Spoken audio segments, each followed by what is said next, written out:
एक मित्र ने पूछा है, बिलव्ड मास्टर, मेरे जीवन में असंतोष ही असंतोष है। मैं हर बात से, हर चीज से असंतुष्ट हूँ। कृपया मार्गदर्शन करें। ये किसी एक व्यक्ति की स्थिति है या ये सभी की स्थिति है? क्या कोई ऐसा व्यक्ति है जो पूरी तरह संतुष्ट है? और अगर कोई व्यक्ति पूरी तरह संतुष्ट है तो उसे भी थोड़ा असंतोष अपने अंदर जन्म देना होगा। अपनी अंतिम संभावना की उपलब्धि के पहले अगर कोई संतुष्ट हो जाता है तो समाप्त हो जाता है। जीवन में बहुत सारी बातें हैं, जीवन में बहुत सारे रंग हैं।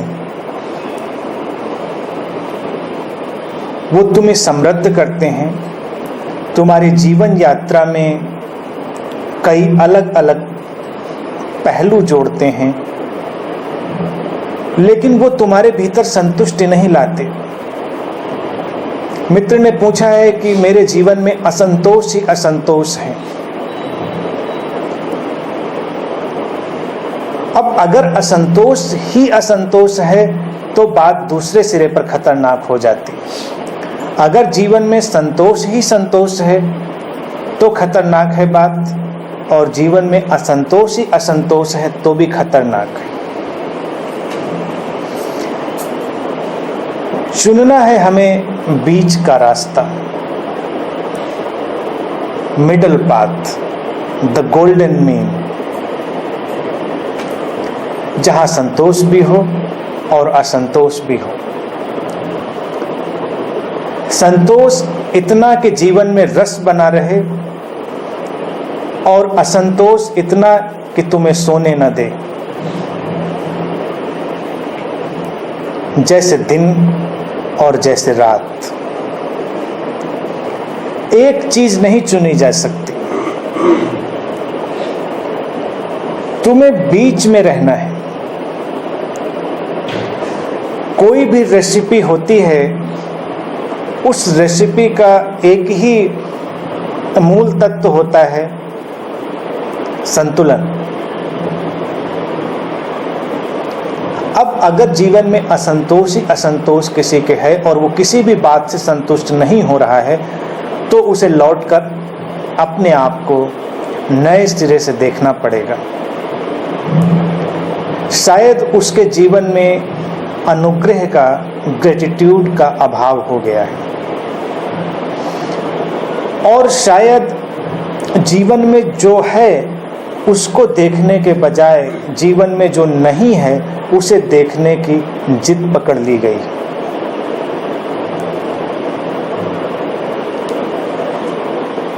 जीवन में तुम्हें बहुत कुछ मिला है और बहुत कुछ है जो तुम्हें नहीं मिला है, जो मिलने को शेष है। कभी कभी क्या होता है कि हमें जो नहीं मिला है हम उधर ही पूरी तरह से केंद्रित हो जाते हैं, हमारा फोकस उधर ही शिफ्ट हो जाता है। तब जीवन में निराशा आने लगती, तब असंतोष के बादल इस तरह से घेरते हैं कि वहां रोशनी की किरण भी दिखाई नहीं देती।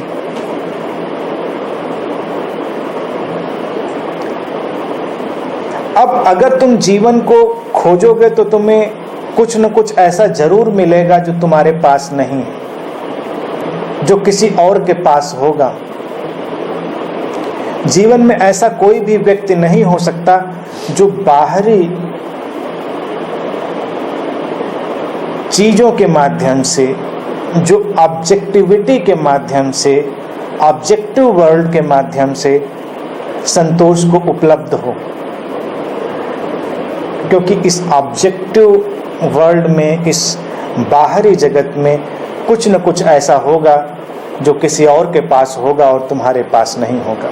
चाहे वो भौतिक संसाधन हो, चाहे शारीरिक सौंदर्य हो, चाहे ज्ञान हो, चाहे भाव हो, चाहे कोई विशेष प्रतिभा हो, कुछ न कुछ ऐसा होगा जो तुमसे बाहर हो ही जाएगा। जो है पहले उसे अनुभव करना प्रारंभ करना है। तुम्हारे पास एक शरीर है, तुम्हारे पास जीवन है। पहले कदम पर ही ये सबसे महत्वपूर्ण बात हो जाती है। जिस व्यक्ति के भीतर असंतोष ही असंतोष फैलता है, वो वही व्यक्ति होता है जिसने जीवन को देखना बंद कर दिया होता है। कम से कम तुम जीवित हो, यही बहुत बड़े अनुग्रह की बात है। तुम इसके लिए अस्तित्व के प्रति अनुग्रहित हो सकते हो, क्योंकि अगर तुम जीवित न होते तो तुम असंतोष को भी कैसे अनुभव करते। असंतोष को अनुभव करने के लिए भी जो आधार चाहिए वो जीवन का ही आधार है। तो पहले अपने जीवन को अनुभव करना है कि जीवन मिला है, और फिर तुम्हें लगेगा कि एक शांति की धारा तुम्हारे भीतर प्रवेश कर रही है। केवल जीवित रहना ही शांत होने के लिए पर्याप्त है, और इसे तुम एक ध्यान विधि की तरह से भी उपयोग में ला सकते हो।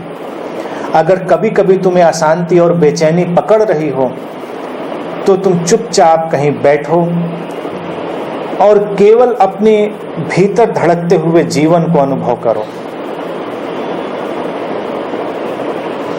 तुम्हारी इंद्रियां हैं, इन इंद्रियों के माध्यम से जीवन का अनुभव तुम्हें होता है। तुम हर इंद्रिय के द्वार पर जाओ और देखो कि वहां पर कितना जीवन धड़क रहा है। तुम्हारी आंखें देखती हैं, तुम्हारे कान सुनते हैं, तुम्हारे भीतर स्पर्श का अनुभव है, तुम वातावरण की गंधों को अनुभव कर रहे हो, तुम सारी संवेदनाओं को अनुभव कर पा रहे हो, क्योंकि जीवन है। और इस अनुभव को महसूस करते करते अचानक तुम भीतर उतर जाते हो, तुम्हारे भीतर शांति की धारा बहने लगती है। ये एक ध्यान प्रयोग है, इसका भी लंबे समय से उपयोग किया गया है साधकों के द्वारा। आधुनिक समय की दुर्घटना यही है कि व्यक्ति सर्वाधिक निकटतम जो घटना है उससे ही चूक गया है।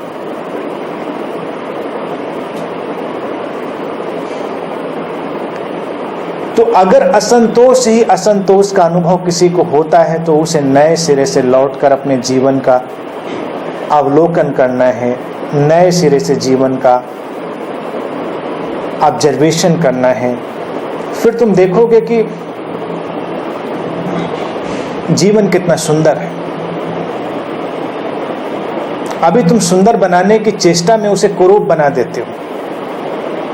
तुम्हें लगता है कि हम ऐसा ऐसा कर लें तो जीवन सुंदर हो जाएगा, और तुम्हारे प्रयास ही उसे कुरूप कर देते हैं।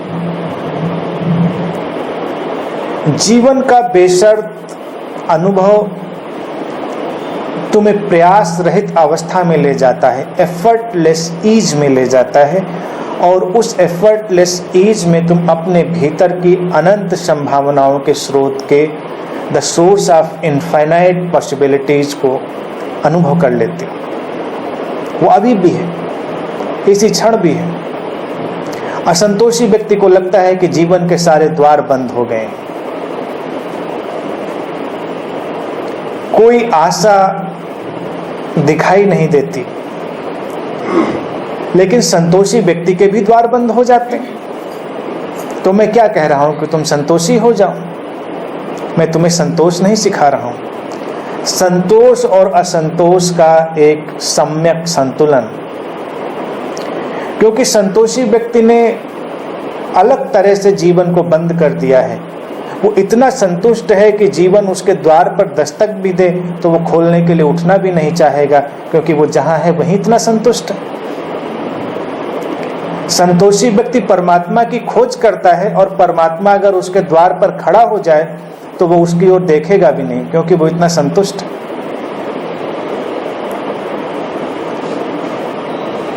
केवल पशु ही पूरी तरह संतुष्ट होते हैं। पशुओं को देखा है, वो जहां है पूरी तरह संतुष्ट है। पक्षियों को देखा है, वो जहां है पूरी तरह संतुष्ट। एक मनुष्य को ही ये वरदान मिला है कि वो संतोष और असंतोष के ध्रुवों के बीच गति कर सकता है, और इस गति से ही उसे आगे जाने का मार्ग सुलभ होता है।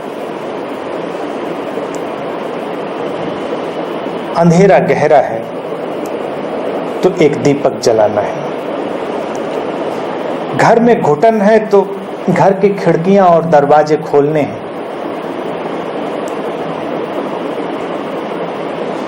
अगर केवल असंतोष की धुंध भर गई है तो कुछ खिड़कियां दरवाजे खोलें और सम्यक संतुलन में आए, एक प्रॉपर बैलेंस में जीवन को आने दें। जो है उसके प्रति गहरा अनुग्रह अनुभव करें, और जो नहीं है उसके बारे में बिल्कुल भी सोचें नहीं। बस अपने जीवन ऊर्जा को गति करने दें और सारी संभावनाओं के प्रति खुले रहें। फिर संभावनाएं तुम्हें अपने आप खींच लेंगी। तुम्हारे उद्देश्य और आदर्श ही कई बार तुम्हें असंतोष में डाल देते हैं। एक आध्यात्मिक व्यक्ति उद्देश्यों और आदर्शों से नहीं चलता, क्योंकि जीवन इतना बड़ा है, विकसित होने की इतनी संभावनाएं हैं कि तुम एक उद्देश्य और आदर्श कैसे बना सकते हो। तुम अगर एक आदर्श बनाते हो, उसके आगे का आदर्श उपस्थित हो जाता है। तुम एक उद्देश्य बनाते हो, उसके आगे का उद्देश्य निर्मित हो जाता है। तो वो व्यक्ति भी दीनहीन रह जाता है जो कुछ उद्देश्यों और आदर्शों को ही अपने जीवन की नियति या जीवन की परिणति मान लेता है। साधक को हर क्षण में जागृत, जीवंत और चौकन्ना रहना है। Alert, awakened and aware. और फिर वहां से गति होगी।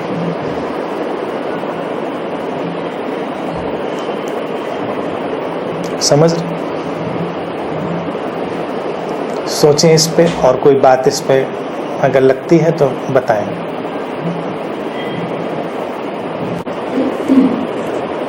एक अन्य प्रश्न में पूछा है मित्र ने,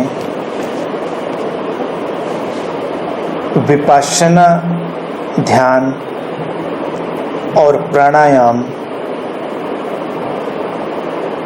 दोनों सांसों का उपयोग करते हैं, दोनों में क्या अंतर है और दोनों में क्या चुनने योग्य है। विपश्यना ध्यान से सभी लोग परिचित ही हैं। अपनी सांसों का दर्शन और प्राणायाम से भी सभी लोग परिचित हैं। प्राणायाम और विपश्यना में मूलभूत अंतर है। विपश्यना ध्यान विधि है और प्राणायाम एक बायो एनर्जी एक्सरसाइज। प्राणायाम मात्र एक व्यायाम है।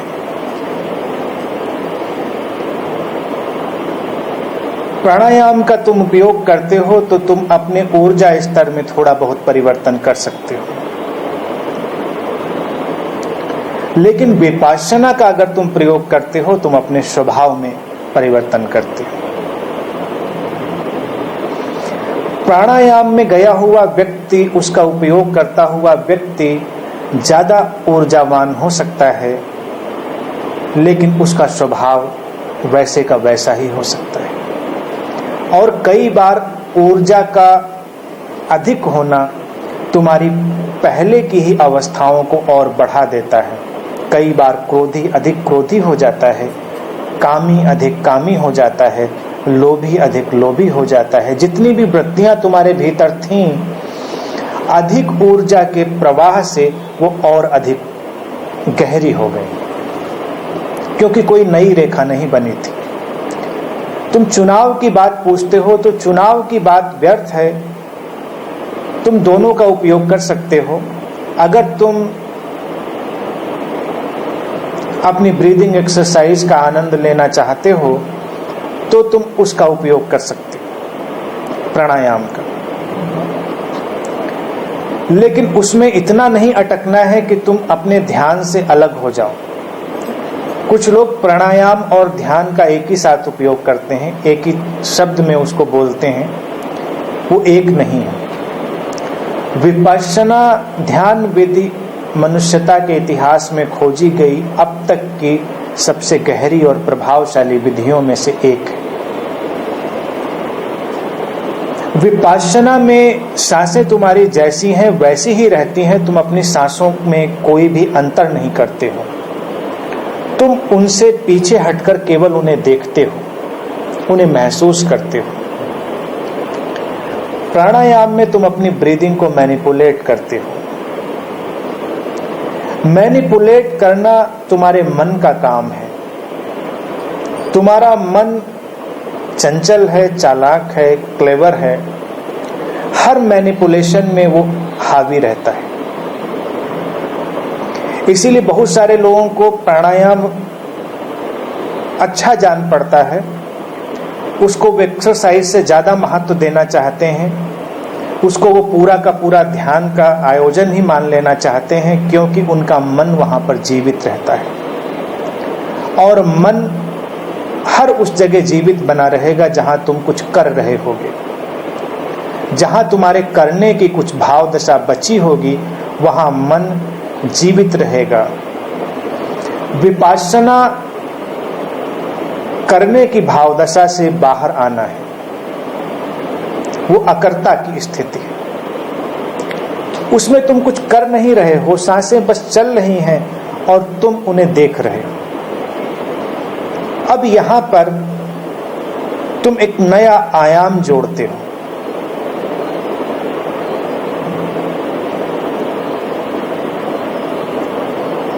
नया आयाम यह है कि तुम्हारा शरीर है, तुम्हारी चेतना है, और तुम्हारे शरीर और तुम्हारी चेतना को जोड़ने का सेतु है तुम्हारी सांसें। तुम्हारी सांसें चलती हैं तो तुम्हारा शरीर और तुम्हारी चेतना एक दूसरे में जुड़ी रहती है। सांसें बंद हो जाती हैं, शरीर अलग गिर जाता है और चेतना अलग गिर जाती है। तो जब तुम अपनी सांसों के प्रति जागृत होना प्रारंभ करते हो तो किन्हीं गहरे अर्थों में तुम अपने शरीर के प्रति भी जागना अनुभव करते हो और अपनी चेतना के प्रति भी जागना अनुभव करते हो। और अगर तुम इस प्रयोग को किए चले जाते हो तुम्हारे भीतर एक अकर्ता निर्मित होता है और उस अकर्ता से साक्षी जन्मता है और तुम शरीर और चेतना के साक्षी हो जाते हो। तुम उनसे पार हो जाते हो, तुम अपने अमृत जीवन को, इटर्नल लाइफ को अनुभव कर लेते हो। और ये इतना सरल और सहज है कि तुम्हें कोई प्रयास नहीं करना है। अब बहुत सारी विधियां जैसे हैं, तुम्हारे जितने व्यायाम हैं वो तुम्हारी विशेष शारीरिक स्थितियों से संबंधित हैं। अगर तुम एक निश्चित सीमा तक स्वस्थ नहीं हो या तुम्हारा शरीर एक निश्चित सीमा तक स्वस्थ नहीं है तो तुम ना तो शारीरिक रूप से व्यायाम कर सकते हो, ना अपनी सांसों से बहुत अधिक उस पर जोर डाल सकते हो। लेकिन विपश्यना एक ऐसी विधि है, तुम किसी भी शारीरिक अवस्था में उसका उपयोग कर सकते हो। तुम चाहे जितने भी बीमार क्यों ना हो, तुम बिस्तर पर ही लेटे हो, लेकिन तब भी तुम्हारी सांसें तो चल ही रही होंगी। जब तक तुम्हारे भीतर जीवन शेष है तुम्हारी सांसें चल ही रही होंगी और तुम उनके प्रति कभी भी जाग सकते हो, तुम उनका अनुभव कर सकते हो। और जैसे ही तुम अपनी सांसों के प्रति जागते हो तुम शरीर से ऊपर उठ जाते हो। इसीलिए विधि बड़ी चमत्कारिक है, बहुत सरल है, किसी भी रहस्य की बात नहीं करती है और तुम्हें रहस्य से जोड़ देती है। समझ रहे? इस विधि के प्रयोग से न जाने कितने लोग उपलब्ध हुए। तो अपने भीतर हमेशा ये ध्यान रखें, जो ध्यान की विधियां हैं वो चाहे क्रिया से प्रारंभ क्यों ना हो, वो जल्दी ही तुम्हें अक्रिया की ओर ले जाती है। From action to non action. From effort to effortlessness. Vipassana भी ऐसी ही विधि है। विपासना का अर्थ होता है देखना, जस्ट सीइंग। तो अगर तुम जीवन में भी देखने वाले बन जाते हो, तुम्हारे जीवन में मूलभूत अंतर पड़ जाता है। अभी हमारे जीवन में स्थिति है करने वाले की, हम सब कुछ कर रहे होते हैं, सांसें भी हम ले रहे होते हैं, जबकि सांसें न हम ले कहाँ रहे हैं, सांसें तो चल रही हैं। लेकिन हम इस गलतफहमी को पाल लेते हैं कि हम सांसें ले रहे हैं, हम सांसें छोड़ रहे हैं। विपश्यना की ध्यान विधि में जाने पर तुम्हें बोध होता है कि सांसें तो चल रही हैं, जीवन तो चल रहा है, तुम तो उसके दृष्टा हो, तुम तो उसके देखने वाले हो। फिर और गहराई में जाएंगे, तुम्हें हैरानी होगी कि जीवन का एक बड़ा भारी वर्तुल है जिसमें सब कुछ हो रहा है, घट रहा है, थिंग्स आर हैपनिंग, और तुम बस उसके देखने वाले हो। तुम्हारे कृत्य भी तुम्हारे भीतर से घटते हैं, चाहे धीमे या तेज, लेकिन उन्हें तुम्हारे भीतर से अस्तित्व गति देता है। अस्तित्व की सामूहिक ऊर्जा तुम्हारे कृत्यों को भी गति देती है। तो तुम पूरे जीवन के दृष्टा हो जाते हो और तुम्हारा जीवन इस विपश्यना में जाते जाते लीला मात्र हो जाता है, एक नाटक जैसा, जिसमें तुम अपने आप को भी एक कैरेक्टर की तरह, एक पात्र की तरह देखने लगते हो। प्रारंभ तुमने सांसों से किया था, फिर सारे जीवन के नाटक के तुम दर्शक हो जाते हो। यही विपश्यना का अंतिम बिंदु है, जब पूरा जीवन खेल मात्र रह जाता है, एक लीला। ये गहनतम ध्यान विधि है। पहले जो पहला इससे पहला क्वेश्चन था, उसमें आपने लास्ट में बोला अलर्ट, अवेकनिंग एंड अवेयरनेस। तो अलर्ट और अवेयरनेस होती है, तो अवेकनिंग तो उसका बाई प्रोसेस है। हाँ, प्रोसेस, प्रक्रिया है। That is the awakening is the process and awareness is the action.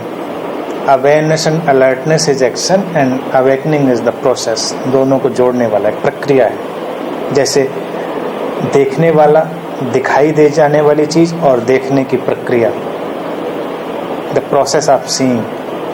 Shear, sought and the process of seeing. Observer, observed and the process of observation.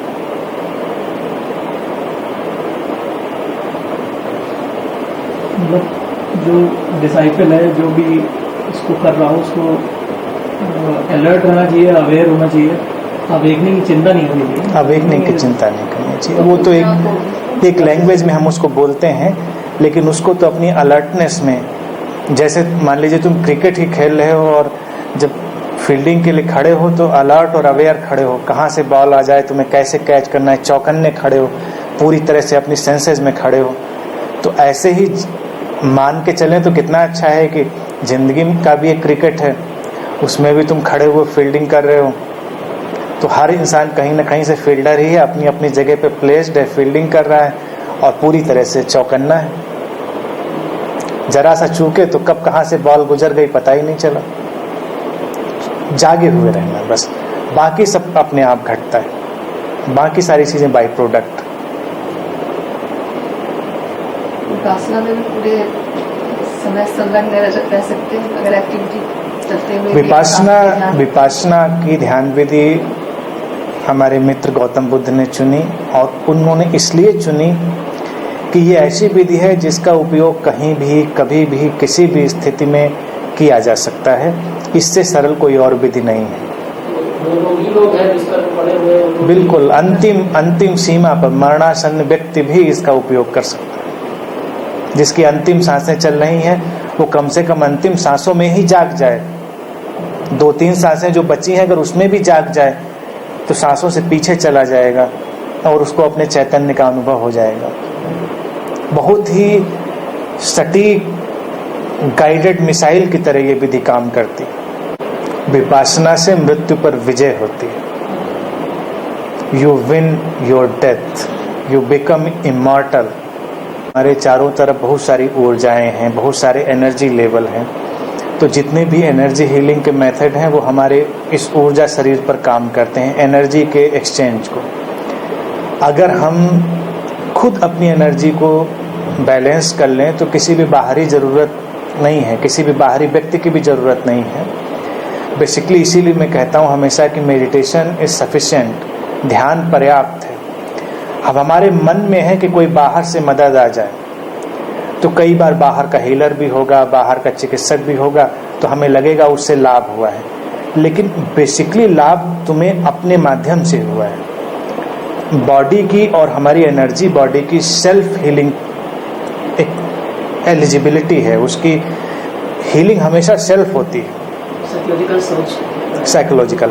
और इवन किसी बाहरी psychic healing से तुम्हारे बहुत सारी बीमारियां खत्म हो सकती हैं, और इसलिए खत्म हो सकती हैं क्योंकि चिकित्सक कहते हैं कि 70 से 80% बीमारियां केवल हमारी मानसिक हैं, और जितनी भी बीमारियां मानसिक हैं वो बाहर के किसी भी सजेशन से खत्म हो सकती हैं, चाहे वो एनर्जी हीलिंग का हो, हिप्नोसिस का हो, या कोई भी सुझाव हो, या पॉजिटिव अफर्मेशन हो, किसी भी सुझाव से वो खत्म हो जाएंगे।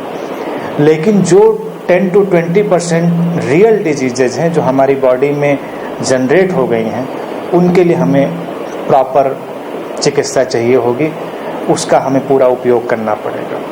तो कभी भी किसी भी साधक को मेरा निर्देश हमेशा यही रहता है, कभी भी इन चीज़ों में उलझना नहीं चाहिए। पहला काम अपनी प्रॉपर डायग्नोसिस, पूरा ठीक ट्रीटमेंट का जो सिस्टम है, उसके साथ अपना ध्यान का, अपनी एनर्जी बैलेंसिंग का सब काम करना चाहिए। जब ठीक हो जाओ तो सारी चीज़ें छोड़ दो, क्योंकि तुमको शुरू हमेशा व्यवहारिक धरातल से करना चाहिए, क्योंकि ये अंतर पता लगाना ना तुम्हारे वश में है ना किसी हीलर के वश में है कि ये डिजीज़ रियल है या फिक्सियस। फिक्सियस डिजीज़ का ये मतलब नहीं कि वो होती नहीं है। फिक्सियस डिजीज़ में भी कैंसर हो सकता है, फिक्सियस डिजीज़ में भी अल्सर हो सकता है, फिक्सियस डिजीज़ में भी सारे सिम्टम हो सकते हैं, लेकिन उसका रूट जो है वो माइंड में। ये डबल एरोडेक्शन है, एक रूट माइंड में है फिर बॉडी में आया है, और एक चीज़ है जिसका रूट बॉडी में ही है, उसका माइंड में रूट नहीं है। तो जिन डिजीजेज का रूट हमारी बॉडी में ही है, उनको तो फिर हमारी जो मेडिकल साइंस है उसी के माध्यम से ठीक करना पड़ेगा, और जिनका रूट हमारे माइंड में है वो कभी भी ठीक हो सकते हैं। कभी कोई प्यार से देख दे, उससे भी ठीक हो जाती हैं। ज़्यादा कुछ करना ही नहीं, बस कई बार तुम प्रकृति के संपर्क में आ जाओ, नेचर के संपर्क में, तभी भी बहुत कुछ ठीक हो जाता है। बहुत से लोग ऐसे होते हैं जिनको बड़ी क्रॉनिक डिजीजेज थी, अचानक वो पहाड़ों पे चले गए और इतना शांत सुंदर प्राकृतिक दृश्य देखा और उनको लगा कि अरे मैं तो स्वस्थ हो गया, क्योंकि उनका मेंटल अलाइनमेंट ब्रेक हो गया उस समय, और वो अपनी माइंड की जो रूट थी उससे फ्री होकर बाहर गिर गए। तो ये सारी चीज़ें पॉसिबल हैं, इनका कभी भी सब्स्टिट्यूट उपयोग और इन पर आश्रित होना नहीं करना चाहिए हमको। ज़्यादातर लोग आश्रित हो जाते हैं, और करने वाले लोग बेचारे और पैथेटिक हो जाते हैं। जो हीलर हैं उनकी पोजीशन ज़्यादा पैथेटिक हो जाती है, क्योंकि उनको लगता है मैंने कुछ किया, मेरे करने से कुछ हुआ। बेसिकली उनके करने से कुछ नहीं हुआ। एक तो बात फिक्सियस है, और एक बहुत बड़ा परसेंट कास्मिक रूल का है। कुछ चीज़ें कास्मिक रूल में वो जा रही, वो जाने ही वाली हैं। It's a matter of coincidence कि तुम भी वहां पर हो और दूसरा व्यक्ति भी वहां पर है। तो कई बार हम एक दूसरे को श्रेय दे लेते हैं और ले लेते हैं। कुछ चीज़ें अपने ही समय से आती हैं और अपने ही समय से जाती हैं। और क्राई क्या होती है, माइंड का गेम है, उसको समझना चाहिए। माइंड का गेम ऐसा होता है कि हम क्राई तब करते हैं जब हम ठीक बिल्कुल उससे पार होने वाले होते हैं। मैं सैकड़ों दफ़े उदाहरण ये देखकर समझा चुका हूँ तुम लोगों को कि माइंड के गेम को समझना चाहिए। जैसे तुम कहीं जाते हो, किसी का घर ढूंढते हो, ये एग्जाम्पल इतना वेल सूटेड है हमारे माइंड के गेम के लिए, उस पर ध्यान देंगे तो हमारे माइंड की बहुत सारी हरकतें समझ में आएंगी। तुम शहर में उतरे, मान लीजिए तुम दूसरे शहर में जा रहे हो, तुम दूसरे शहर में उतर गए, तुम्हारे हाथ में एड्रेस है, तुम शहर में उतरते समय भी बिल्कुल निसंकोच होते हो, कोई संकोच नहीं, तुम अपने व्हीकल पे आते हो और उस कॉलोनी में जा पहुंचते हो जहां घर ढूंढना है। मान लीजिए बहुत बड़ी कॉलोनी है, जैसे हम लोगों के यहाँ इंदिरा नगर, गोमती नगर, बड़ा भारी लोकेलिटी है, तुम वहां भी बड़े निसंकोच आ जाते हो। फिर तुम सब जगह घूम रहे हो, एड्रेस तुम्हारे हाथ में है, तुम किसी से पूछते नहीं हो, तुम्हें लगता है मैं ढूंढ ही लूंगा। और ये 99.99 मौकों पर हमेशा होता है कि जब तुम ठीक उस गली में एंटर करते हो, तुम्हारा मन जवाब दे जाता है, तुम्हें लगता है आप पूछ लें किसी से। तुम जैसे ही पूछते हो, इंसान कहता है बस वो 4-5 घर छोड़ के। तुम्हें लगता है अरे 4-5 कदम और चले होते तब तो हम पहुंच ही रहे थे। ठीक 4-5 कदम पहले तुम्हारा मन जवाब दे देता है, तुम क्राई कर उठते हो कि मेरी मदद करो। तो इसमें मैं एक अनंत पद के मित्रों को एक सुझाव हमेशा से देता आ रहा हूँ कि जब ये लगे कि अब नहीं, तो 4 कदम और चलो। मान लीजिए कोई दर्द है और तुम्हें लगे कि अब दर्द बर्दाश्त नहीं हो रहा है, किसी से हीलिंग करवा लें, कोई दवा खा लें, तो उसको कम से कम आधा 1 घंटा और बर्दाश्त करो। हो सकता है बस ये आखिरी क्राई कर रहा है, ये जाने वाला है। आधा 1 घंटे में, 10 मिनट में, यू नेवर नो, वो हो सकता है अगला 1 मिनट हो सकता है वो कुछ सेकेंड्स हो। कहने का तात्पर्य मेरा यह है कि वो कुछ सेकेंड से लेके ज्यादा कुछ घंटे तक ही रहने वाला है, इसीलिए तुम क्राई कर उठे हो, वो चला जाएगा। जीवन में जब कभी लग रहा हो कि अब कुछ नहीं हो सकता, ये काम नहीं होगा, तो जस्ट रिलैक्स। कोई काम कर रहे हो, मान लीजिए अपने वर्क फील्ड में ही कोई काम कर रहे हो, तो वापस बैठ जाओ शांति से, 1 प्याला चाय पियो, चाय नहीं पीते हो कुछ ठंडा पियो, थोड़ी देर शांति से बैठो और तुम देखोगे थोड़ी देर में वो काम वैसा ही हो जाने वाला है। वो हो ही जाने वाला था, इसीलिए माइंड ने तुम्हारे भीतर एक बेचैनी पैदा की थी। तो ये यही गेम है। इस गेम पे ही बहुत दिनों से हीलिंग, हीलर और चिकित्सक और बीमार ये सब चलते रहे। समस्याएं भी तरह तरह की समस्याएं, तुम किसी समस्या को लेके किसी के पास जाते हो कि इस समस्या का समाधान बता दो, वो तुम्हें काउंसलिंग करता है। अगर तुम थोड़ी देर ठहरे रहो तो तुम्हारे भीतर से वैसे ही अपनी काउंसलिंग उभर आएगी। वो जो हमारा सेल्फ गाइडेड एक एलिमेंट है, वो हमारे अंदर हमेशा एक्टिव है, तो उसको सर्च करना चाहिए, थोड़ा वेट करना चाहिए। ध्यान में भी यही बात लागू करनी चाहिए। जब ध्यान में तुम बैठते हो तो कभी कभी लगता है अब मन नहीं कर रहा, तो जिस दिन लगे कि अब मन नहीं कर रहा तो 3 दिन जरूर बैठो। जब मन तुम्हारा बिल्कुल रिवोल्ट कर दे तो 3 दिन पूरे संकल्प से बैठो, क्योंकि वही 3 दिन हो सकते हैं जब कुछ होने वाला। इस पर सूफी बहुत अच्छी स्टोरी सुनाते हैं। उनका कहना है इसी फिनोमिना पे, माइंड के फिनोमिना पे, वो कहते हैं कि आदमी एक बार एक ऐसे महल में बंद हो गया जिसमें एक बहुत बड़ा हाल था। उसमें वो बेचारा फंस गया और उसमें 1000 दरवाजे थे।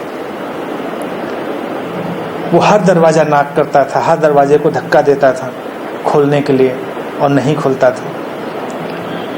और सूफी कहते हैं कि फिर वो 999 दरवाजे तक तो हमेशा धक्का देता था। 1000वां दरवाजा तक जब आता था तो इतना थक चुका होता था, निराश हो चुका था, वहां पर वो थक के स्किप कर जाता था। वो सोचता था अब नहीं खुलेंगे, सारे दरवाजे बंद हैं। फिर थोड़ी देर बाद वो अपनी ऊर्जा इकट्ठा करता था, फिर दरवाजे हिलाना, उनको धक्के देना शुरू करता था। और वो कहते हैं कि फिर वो जब 1000वें दरवाजे पर आता था जो खुला होता था, फिर वो थक के और डिप्रेस्ड होकर उससे स्किप कर जाता था। तो सूफी कहते हैं कि वो आदमी वर्षों से वहां बंद है और वो दरवाजे हिलाता है और ठीक खुले दरवाजे से बाहर चूक जाता है। तो उनका कहना है कि हर इंसान की हालत यही है कि वो ऐसे एक घर में बंद है जहां वो उन दरवाजों पे तो जरूर धक्के देता है जो बंद है, और खुले वाले दरवाजे पर यानी कितना धैर्य रख ले। अगर 1000 पे धक्का मारना है तो 1000 पे ही मारे। कौन जाने कि 1000वां ही खुला।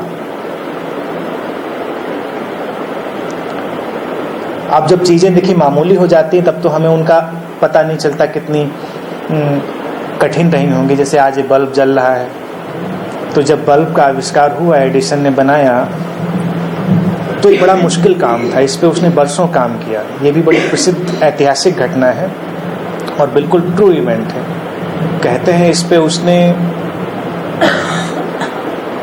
1200-1500 एक्सपेरिमेंट करीब किए, 1500 के करीब एक्सपेरिमेंट किए।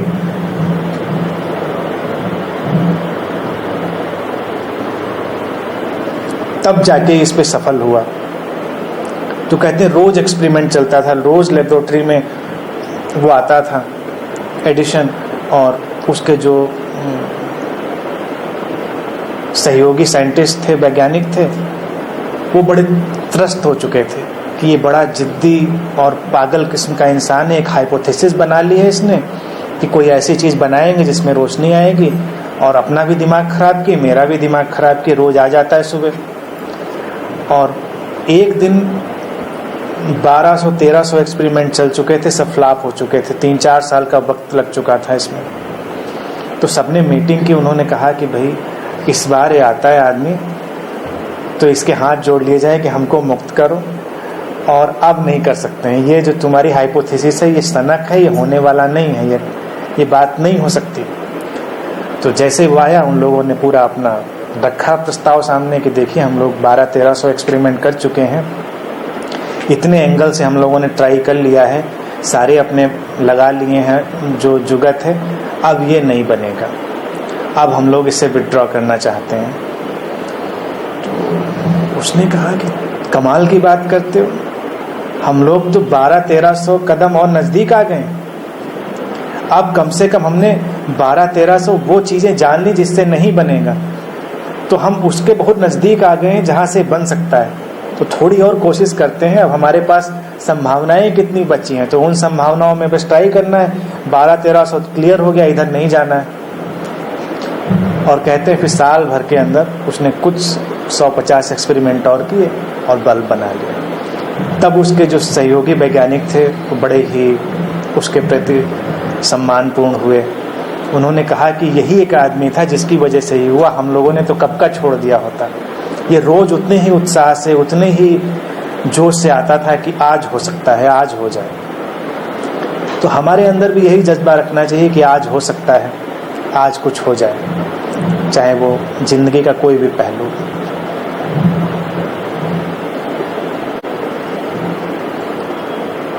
जीवन में बहुत ज़्यादा एक बोर्डम, एक वस्तु होता है।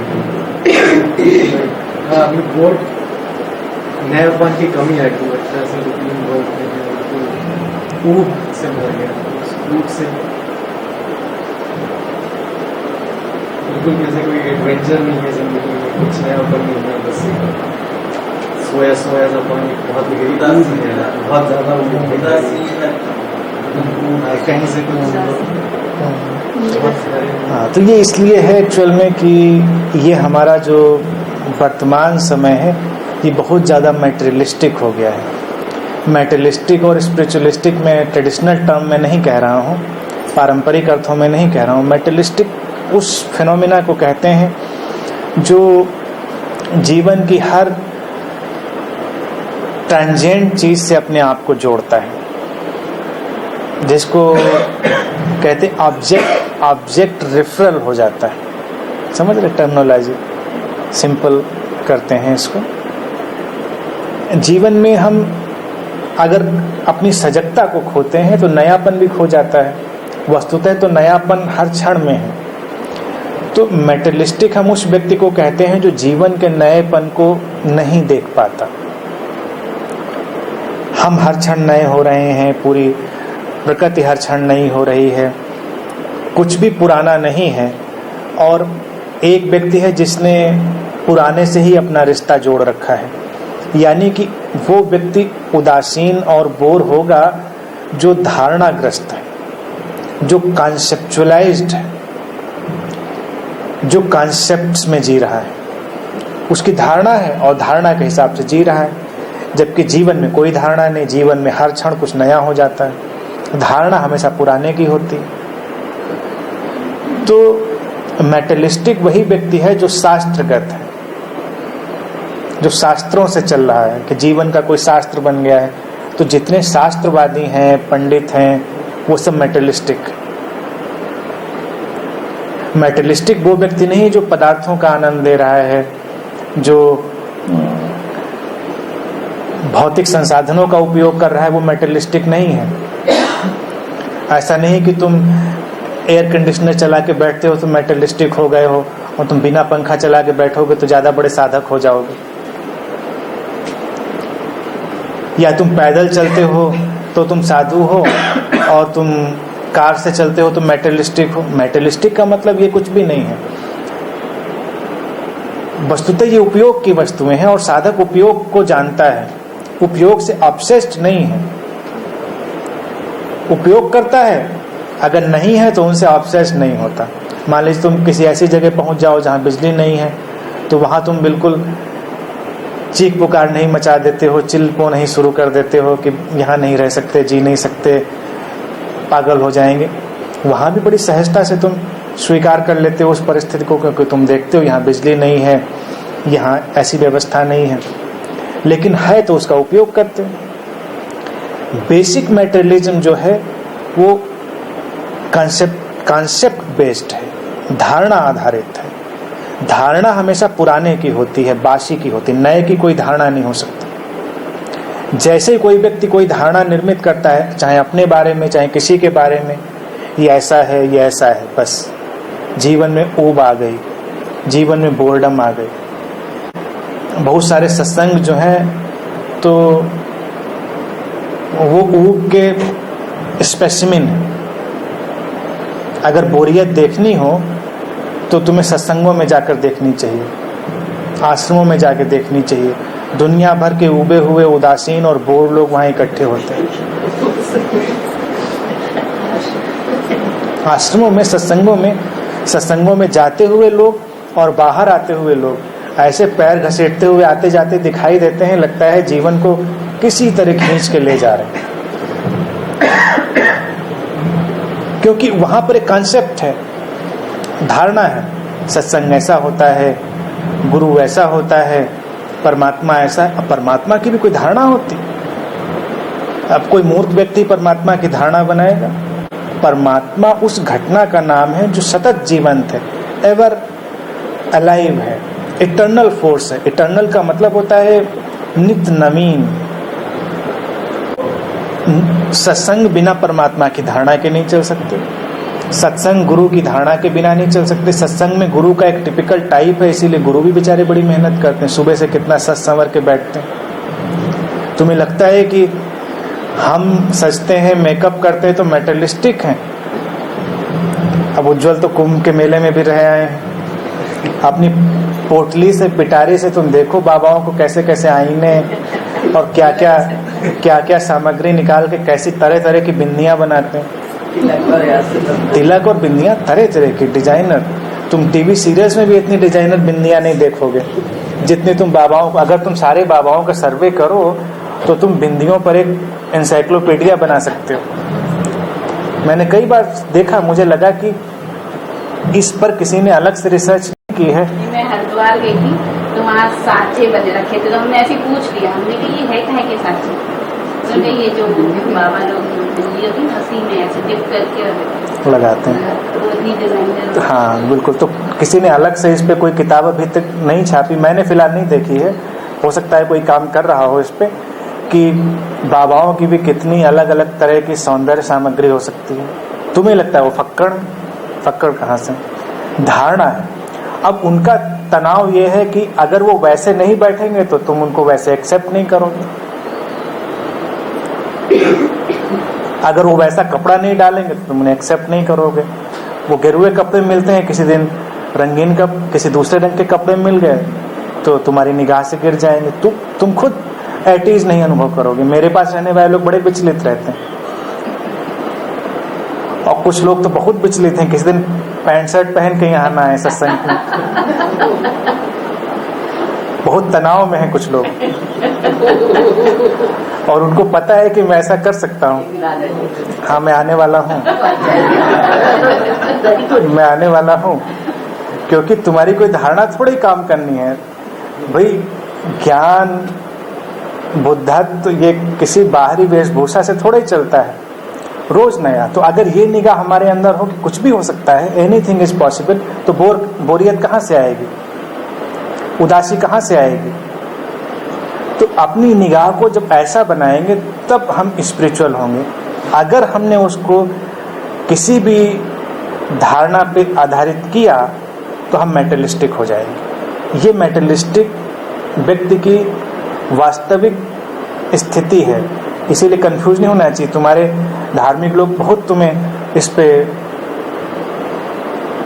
जलीकटी सुनाते हैं, मेटलिस्टिक लोग हैं, पदार्थवादी हैं, भोगवादी हैं। भोगवादी वो व्यक्ति नहीं है जो अच्छी चीजों का अनुभव लेता है, अच्छी सामग्री का स्वाद लेता है, वो भोगवादी नहीं है। भोगवादी वो है जो उसमें लिप्त होता है। हमारे यहाँ 3 शब्द उपयोग करते हैं, रागी, विरागी और वीतरागी। रागी जो राग में जितनी भी वासनाएं हैं उनमें लगा हुआ है। विरागी वो है जो वासनाओं से विरोध में, विपरीत है, त्यागी हो गया। आध्यात्मिक व्यक्ति होता है वीतरागी, जो न राग में है न विराग में है, सहजता में। उसका किसी से कोई संघर्ष नहीं, किसी से कुछ विरोध नहीं, वो केवल अपनी अंतः प्रज्ञा से चलता है, अपनी इनर इंटेलिजेंस से। कोई बना बनाया ढांचा नहीं है। अचानक चीजें बदल सकती हैं और वो उस बदली हुई परिस्थिति में बदले हुए ढंग से व्यवहार करेगा।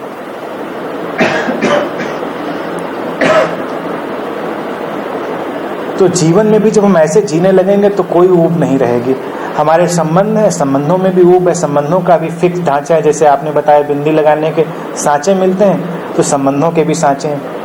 पत्नी ऐसा बिहेवियर करती है, पति ऐसा व्यवहार करता है, बेटा ऐसा व्यवहार करता है, और माता पिता ऐसा व्यवहार करते हैं, मित्र ऐसा व्यवहार करते हैं। सबके फिक्स ढांचे हैं। फिर कुछ दिनों के बाद तो तुम केवल रिपीटेशन करते हो। तुम अपनी फोन पर करी हुई बातें रिकॉर्ड कर लो, तुम अपने रोज के डायलॉग्स रिकॉर्ड कर लो और उनको सुनो तो खुद बोर हो जाओगे। तुम्हें लगेगा मैं वही बात हर बार दोहरा रहा हूँ, उसी एक्सेंट में, उसी फीलिंग के साथ। तो कितना ड्रामेटाइजेशन है, और ड्रामेटाइजेशन में तुम कितने दिन तक सहज रह सकते हो? तो संबंधों में भी नवीनता तभी आती है जब तुम सारा ड्रामेटाइजेशन ड्रॉप करते हो, एट ईज रहते हो, जैसे हो वैसे रहते हो। उदास तो उदास, प्रसन्न तो प्रसन्न, कभी यूफोरिया में, कभी बिल्कुल साइलेंट, कुछ भी हो सकता है। जीवन में कहाँ तय है? अभी हवाएं शांत हैं, कभी तेज बहने लगती, कभी सागर में लहरें ऊंची उठ जाती, कभी नीचे गिर जाती, कुछ भी संभव। तो अपने संबंधों में भी अगर बोरियत से बचना है तो उन्हें भी इटर्नल जाने, रोज नया, और अपनी रिपीटेटिव एक्टिविटी और रिपीटेटिव बातों से बचें। फिर देखें जीवन में जो एडवेंचर है वो होगा। हर व्यक्ति से मिलते समय एक एडवेंचर होगा। समझ में? Path of meditation and path of devotion, ये बिल्कुल डिफरेंट है या ओवरलैप कर सकते हैं? पहली बात, इनमें कोई अंतर ही नहीं है तो ओवरलैप कहाँ से करेंगे? Because path of witnessing, there is no path. Spirituality is pathless land. There is no path. Meditation is devotion and devotion is entirely meditation. Meditation में क्या करते हो? अपने अंदर उतरते हो। डिवोशन में क्या करते हो? अपने अंदर उतरते हो। एक मेडिटेटिव व्यक्ति ही डिवोटी होता है और एक डिवोटी व्यक्ति ही मेडिटेटिव होता है। दोनों में कोई अंतर नहीं, एक ही, अलग अलग एक्सप्रेशन होते हैं। जिसको हम डिवोशन की तरह से जानते हैं वो ध्यान की प्रेमपूर्ण अभिव्यक्ति है, और जिसको हम मेडिटेशन की तरह से लेते हैं यानी कि मेडिटेशन में एक शांति है, स्थिरता है, वो प्रेम की एक शांत अभिव्यक्ति। जब प्रेम भीतर उतरे, शांत हो जाए तो ध्यान बन जाता है, और जब ध्यान बाहर फैलने लगे प्रेम बन जाता है, भक्ति बन जाता है। अंतर का कोई अंतर नहीं, एक ही। इटर्नल लाइफ और लाइफ इज इटर्नल। लाइफ तो इटर्नल है, शरीर बदलता है। एवरलास्टिंग और इटर्नल में माइंड कॉन्सेप्ट को चेंज कर देता है। एवरलास्टिंग और इटर्नल में क्या डिफरेंस है? एक ही तो बात है। नहीं, परमानेंस ऑफ शरीर का माइंड में जो कहता है कि इटर्नल का मतलब है कि एवरलास्ट करते हैं। Everlasting in this physical body, ये हाइपोथेसिस है। फिजिकल बॉडी कहाँ एवरलास्टिंग है? फिजिकल बॉडी में देखो, हम वूम में 2 सेल होते हैं, 2 सेल से लेके यहाँ तक आ गए हैं, क्या से क्या हो गए हैं, कभी इतने बड़े थे कभी इतने बड़े। तो फिजिकल बॉडी तो कंटिन्यूअसली चेंजिंग प्रोसेस है, वो एवरलास्टिंग कहाँ है? सुबह उठ के जब अपना चेहरा दर्पण में देखते हो तो वो एवरलास्टिंग कहाँ होता है? कल जितने बाल थे सिर पे आज उतने नहीं रहते, न जाने कितने 150 बाल रोज टूट जाते हैं। तो एवरलास्टिंग तो शरीर है ही नहीं। शरीर ही जो है वो कंटिन्यूअसली एक फ्लक्स में है। फ्लक्स का मतलब होता है एक डिस्ट्रक्शन और क्रिएशन का जो चेंज है उसको फ्लक्स कहते हैं। उसमें वो लगातार गति कर रहा है, डिस्ट्रक्शन भी हो रहा है, उसमें कंस्ट्रक्शन भी हो रहा है। एवरलास्टिंग और इटर्नल जो है वो हमारी कॉन्शियसनेस है। तो उस कॉन्शियसनेस को जब अनुभव करते हैं तो हमको उस चिरंतन जीवन का अनुभव होता है, और वो सचमुच में है कि हमारा शरीर एक गिरता है, दूसरा शरीर मिलता है, जन्म जन्म के पार हमारी एक ही चेतना गुजरती है।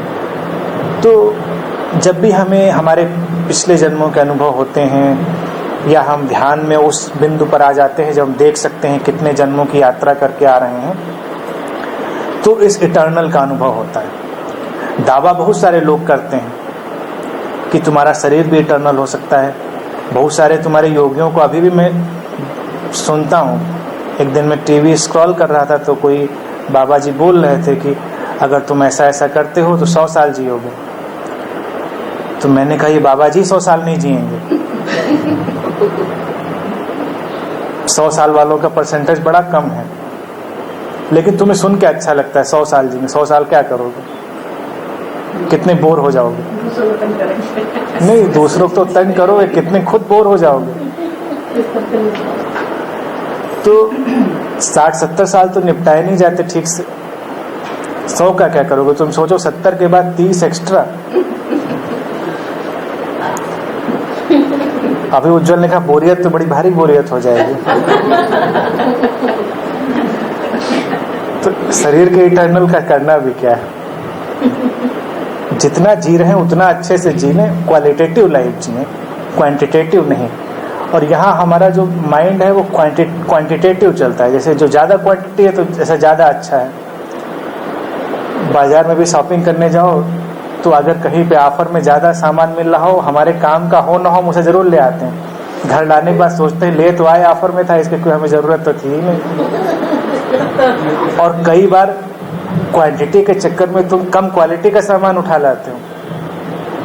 तो क्वालिटी पे ध्यान देना चाहिए, क्वांटिटी पे नहीं। लाइफ चाहे जीवन चाहे छोटा ही क्यों न हो, उसकी गुणवत्ता हो, उसमें प्रेम हो, शांति हो, सृजनात्मकता हो, तो वो उपयोगी है। अन्यथा 1000 साल भी जियोगे तो क्या करोगे? और इस पे जो उज्जवल ने पूछा है, भारतीय दर्शन में एक और बड़ी प्रसिद्ध घटना, आज मैं उसको बताता हूँ, फिर आज की बात समाप्त करता हूँ। ययाति की एक कथा है, वो इसी बात को लेकर उठाई गई है। वो एक व्यंग है, मनुष्य के मन के ऊपर एक व्यंग है उस कथा में। ऐसा नहीं कि वो कथा रही थी कभी। तो कहते हैं ययाति राजा था, तो हाइपोथेटिकल मानते हैं 100 साल पहले आदमी जीता था। तो कहते हैं जब वो 100 का होने के करीब आया तो मौत उसके पास आई।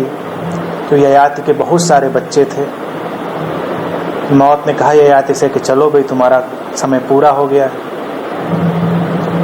ययाति ने कहा अभी तो हमने कुछ किया ही नहीं, अभी जीवन जिया ही नहीं, कुछ दिन और नहीं रुक सकते क्या? तो मौत ने कहा कि भाई तुम रुक सकते हो, लेकिन मैं आई हूँ तो मुझे अपना रिकॉर्ड पूरा रखना है। और मौत भी आजकल के जैसे रिकॉर्ड मेंटेन रखने वाले लोग होते हैं उसी तरह की रही होगी कि अपना डेटा पूरा रखना है, टारगेट अचीव करना। सालिन अच्छे समझते हैं कि टारगेट तो पूरा रखना है। तो उसने कहा कि अब तुम्हारे इतने बच्चे हैं, इसमें से एक बच्चा फिर कोई तैयार हो जाए तो मैं ले जाऊंगी, मेरा टारगेट पूरा हो जाएगा और तुम 100 साल और रुको। तो बड़ी मुश्किल से एक लड़का तैयार हुआ, मौत उसको ले गई। ययाति फिर 100 साल रहा। तो कहते हैं 100 साल बाद फिर मौत आई ययाति से। उसने कहा फिर 100 साल हो गए, तुम्हारा वक्त पूरा हुआ। ययाति के तब तक सैकड़ों बच्चे हो चुके हैं बड़े बड़े। फिर वही घट बात होती है, फिर मौत अपना टारगेट पूरा करने के लिए एक लड़का ले जाती है। ययाति फिर अनुनय विनय करके रुक जाता है। कहते हैं ये मल्टीपल टाइम ये घटना चलती रही। कुछ बार के बाद में जब मौत आती है तो ययाति का सबसे छोटा बच्चा, अभी वो 12-14 साल का ही है, बिना किसी तर्क वितर्क के, मौत के बिना पूछे ही, मौत को देखते ही कहता है कि मैं तुम्हारे साथ चल रहा हूँ। उसने कहा अरे अभी तुम पैदा हुए हो, अभी तुम्हारी उम्र, तुम्हारे पिताजी को देखो कितने बूढ़े हो चुके हैं, 500 साल की उम्र हो चुकी है उनकी, और तुम भी 12-14 साल के, तुम क्यों जाना चाह रहे हो? उन्होंने कहा 500 साल के बारे में इनका पूरा इतिहास मैंने सुना है अपने बड़े भाइयों से, सबसे, और मुझे लगा कि जब 500 साल में इनको कुछ अक्ल नहीं आई तो यहाँ रहने का फायदा क्या, तो हम तो अभी चलते हैं।